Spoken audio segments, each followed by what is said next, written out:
Yan, good morning, good morning, good morning guys. Ayan, nandito tayo sa may barangay 128. Yan guys, no? Ayan, dito po yung ating senior, malakas pa. Siya ay nagluluto ng pananghalian. Ayan guys, no? Magluluto siya ng sinigang na bangos sa miso. Yan guys, no? Nailan taon na po kay Nay?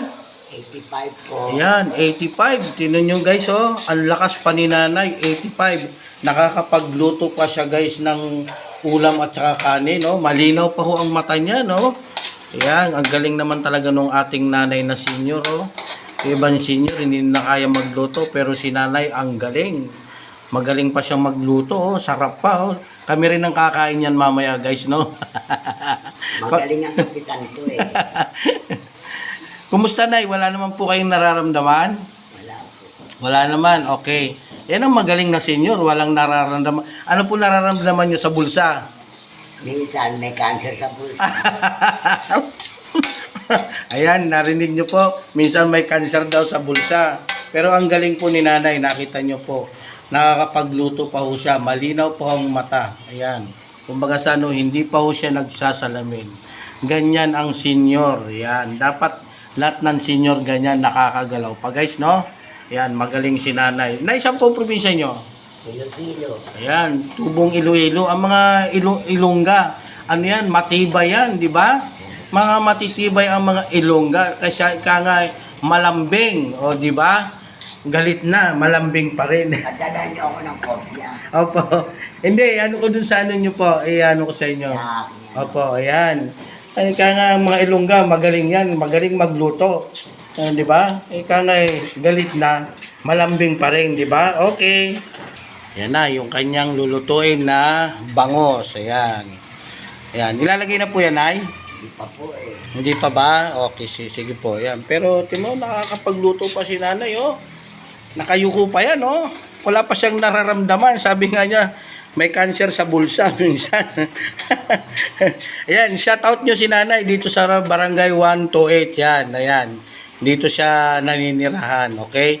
Nay, ano nyo masasabi nyo? I-shout out nyo yung mga kapatid nyo sa Iloilo. Yan, mapapanood kayo. Mga anak ko, okay lang si nanay.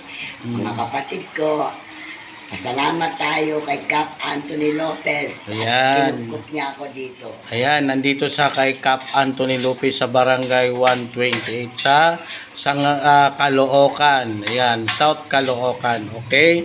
Talagang mabait si Cap. Ayan. Kahit pa paano, nandito pa rin si nanay, no? Pero galing pa, oh, timo. Nakakapag ano pa siya ng totsong bangus, oh. Ayan, oh, di ba? Ang galing talaga.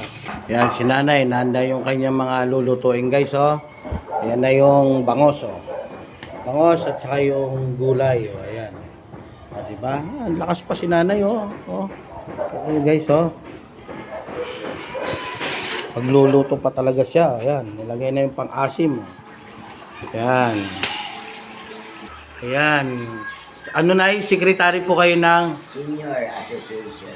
Ayan, sekretary pala si nanay ng mga senior. Caretaker po. Caretaker dito sa barangay. Caretaker na, siya pang sekretary ng mga senior, siya pang tagaluto. Ganun kalakas si nanay, oh. Yan talaga, galing ni nanay. Okay, shout out nanay, no? Sana'y manatiling lakas nyo, okay? Nanay Ruby lang. Ayan, si Nanay Ruby. Yan, okay? Sulat pa guys, oh. Ayan, oh. Wala pang, ano yan, wala pang salamin, oh. Yan, ang linaw ng mata. Mamaya-maya, magluluto na yan siya. Tutuloy ng pagluluto niya. O, di ba? Walang salamin yan, guys, oh. Yan, ang lulutuin ni nanay kasi alis siya. Pero pinapakuluan na yan, guys, no? Ayan. Okay. Okay. Sige, bye-bye, nanay. Thank you.